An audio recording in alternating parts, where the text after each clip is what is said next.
21वीं राजीव गांधी राष्ट्रीय सद्भावना पुरस्कार देने जा रहे हैं।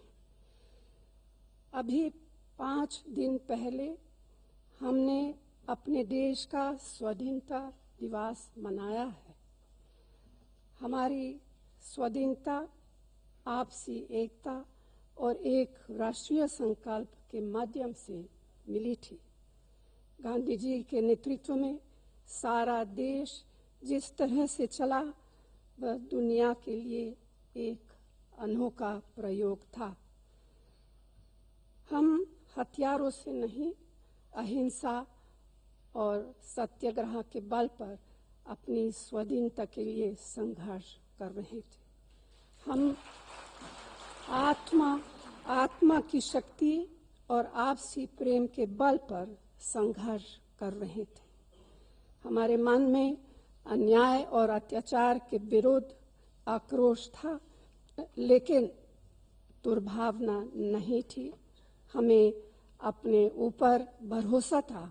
हमारे भीतर संसार के हर शोषित और पीड़ित के प्रति सहानुभूति थी।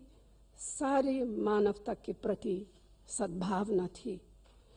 आज़ादी के बाद जवाहरलाल नेहरू, सरदार पटेल और मौलाना आज़ाद जैसे नेताओं ने इसी भावना के आधार पर देश को आगे बढ़ाने का प्रयास किया।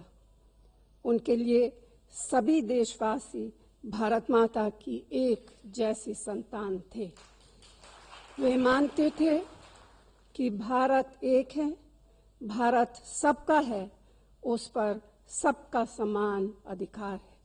इसलिए जवाहरलाल नेहरू ने कहा था, भारत आज जो कुछ है उसकी रचना में भारतीय जनता के प्रत्येक भाग का योगदान है।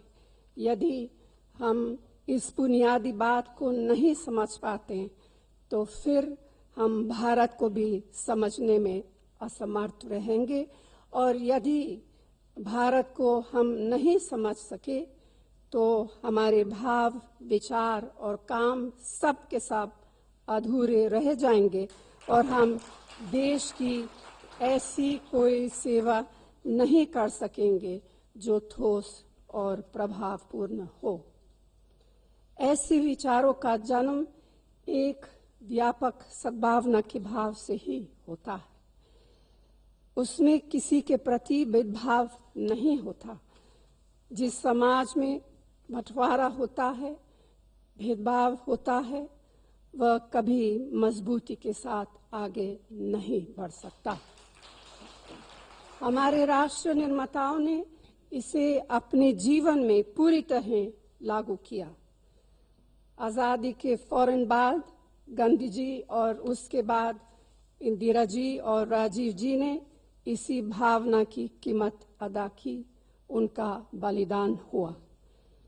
ये इतिहास की मामूली घटनाएं नहीं हैं।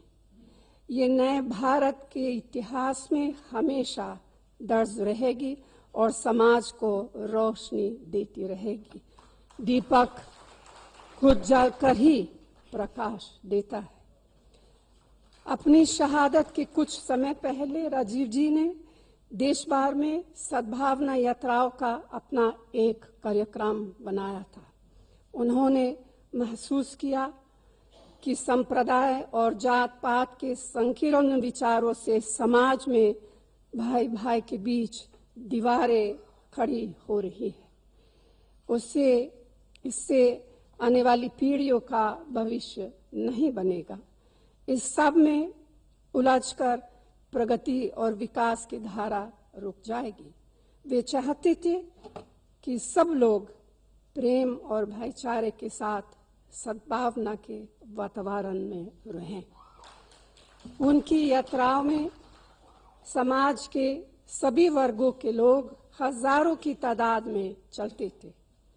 वे सद्भावना के इस अमर संदेश की लौ, आपसी प्रेम की लौ एक एक भाई बहन के दिल में नए सिरे से चलाना चाहते थे।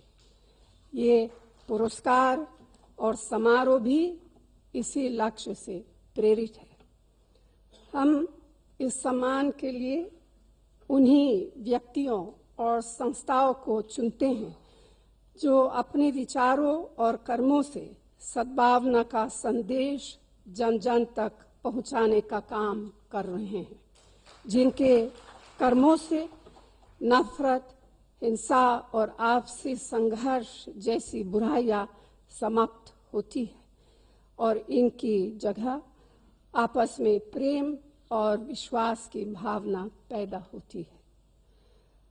हम सब जानते हैं कि जीवन के और सभी प्रयासों के साथ साहित्य, कला, संगीत भी ऐसे माध्यम है जो हमारे मन में और हृदय को छोटी छोटी सीमाओं से मुक्त करके आकाश की ऊंचाइयों तक ले जाते हैं। साहित्य, कला और संगीत में अपने और पराये का भाव नहीं रहता। इनके बिना कोई भी संस्कृति अधूरी है। शायद इनके बिना कोई मनुष्य भी संपूर्ण नहीं होता। हमने इसीलिए समकालीन एक महान संगीतकार उस्ताद अमजद अली खान साहब को 2012 के राजीव गांधी राष्ट्रीय सद्भावना पुरस्कार के लिए चुना।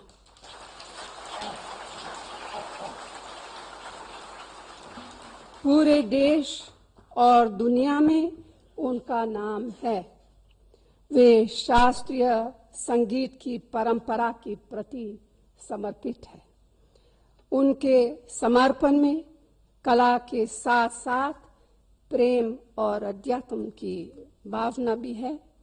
अपनी मौलिकता से उन्होंने कई नए रंगों की रचना की और कुछ को नए अंदाज में पेश किया। उनके समाज की कल्पना में एक एक इंसान शामिल है, कोई उससे बाहर नहीं है। सब लोग एक हैं और सभी अपने हैं। उनकी कला और उनका योगदान बहुत मूल्यवान है। हम उसी का सम्मान कर रहे हैं। मैं उन्हें अपनी ओर से राजीव गांधी राष्ट्रीय सद्भावना पुरस्कार समिति की तरफ से और आप सब की तरफ से बधाई देती हूँ। आप सबको यहाँ आने के लिए धन्यवाद देती हूँ और क्योंकि हम रक्षाबंधन के अवसर पर मिल रहे हैं, आप सबको मेरी शुभकामनाएं। धन्यवाद। जय हिंद।